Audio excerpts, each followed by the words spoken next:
వారు ఏమన్నారంటే ఇది రాష్ట్రమే కాదు, 2 సామాజిక వర్గాల కలయిక అవ్వాలి అనేటువంటి చెప్పారు ఆ రోజు. ఎందుకంటే మీకు తెలుసు, గత సంవత్సరాలుగా ఎవరో కొంతమంది వ్యక్తులు చేసినటువంటి తప్పులకి ఈ రోజును కూడా కులాల మధ్య చిచ్చులు అవుతారు.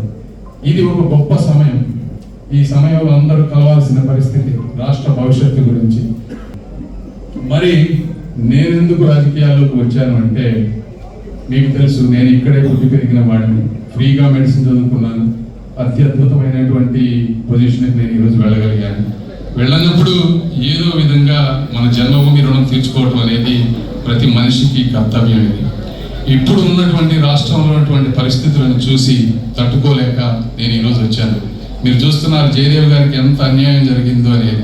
మరి 40 సంవత్సరాల నుంచి వాళ్ళు ఇటుక పెట్టుకుంటూ ఒక అద్భుతమైన ఇండస్ట్రీని ఆ రోజును అక్కడ పెట్టారు. రూరల్ ప్లేస్లో 16 నుంచి 17, 20 వేల మంది ఎంప్లాయీస్ ఉండుంటారు. 20,000 కుటుంబాలు అంటే 80,000 మంది, తల్లి, భార్య, భర్త, 2 పిల్లలు. అంటే 80,000 మందికి అన్యాయం జరుగుతుందని తెలిసినా కూడా ఈ వ్యక్తి కేవలం కక్షతో ఒక వ్యక్తిని వేధించారు. ఇవన్నీ చూడలేక మేము ఈరోజు రాజకీయాల్లోకి వచ్చాము. చంద్రబాబు నాయుడు గారిని అమానుషంగా 50 రోజులు జైల్లో ఉంచారు. మరి ఈరోజు చూస్తున్నారు యువత. నిన్న మాట్లాడుతూ ఉన్నాను, ఆటో వర్కర్స్తో మాట్లాడుతున్నాం. ఈ పరిస్థితి ఎలా ఉంది అంటే వాళ్ళు ఏం చెప్తున్నారు, ఏమండి మాకు ఆటోలో తిరిగి వాళ్ళు తక్కువైపోయారు, కాంపిటీషన్ పెరిగింది అన్నారు. ఫోటోగ్రాఫర్స్ అడిగితే వాళ్ళ ఆదాయం తగ్గింది అంటున్నారు. ఏంటంటే కాంపిటీషన్ పెరిగింది అన్నారు.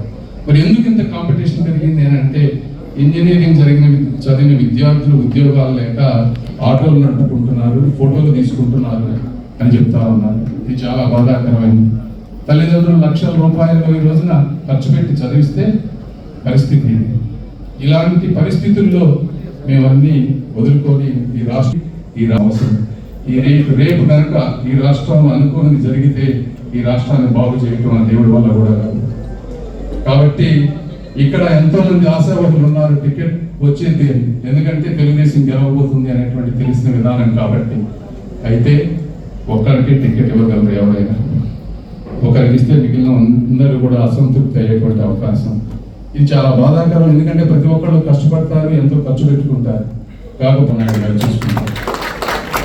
కానీ మీరు పశ్చిమ నియోజకవర్గంలో అంతా తెలివైన వాళ్ళు ఉన్నారు, కాకపోతే ఓటు వేసే వాళ్ళు చాలా తక్కువ మంది ఉన్నారు. కాబట్టి మీరందరూ ఆ రోజు అనుకుంటారు, నా ఒక్క ఓటు వేస్తే లేకపోతే పెద్ద డిఫరెన్స్ ఏముంటుంది అని. కానీ అందరూ అలా అనుకుంటే మన హైదరాబాద్లో మనం అదే జరిగింది. 45% ఓటు రాష్ట్ర భవిష్యత్తు గురించి, నా రాష్ట్ర భవిష్యత్తు, మన రాష్ట్ర భవిష్యత్తు గురించి ఆలోచించి మీరు ప్రవర్తించాలి. రెండోది, నేను ఒక మచ్చలేని చంద్రుడిని. మీరందరూ గర్వపడే విధంగా గుంటూరు జిల్లా ప్రజలు, ఈ రాష్ట్ర ప్రజలు, తెలుగుదేశం పార్టీ నాయకులు, చంద్రబాబు నాయుడు గారు గర్వపడే విధంగా ప్రతి క్షణం మీ శ్రేయస్సు కోసం, మీ జీవితాల్లో వెలుగుల కోసం మనస్ఫూర్తిగా కష్టపడాలని ఈ సభాముఖంగా మీ అందరికీ నేను తెలియజేస్తున్నాను. కాబట్టి నన్ను ఇక్కడికి ఆహ్వానించినటువంటి నాని గారికి, అందరికీ మరొక్కసారి ధన్యవాదాలు తెలుపుకుంటూ సెలవు తీసుకుంటున్నాను. Thank you.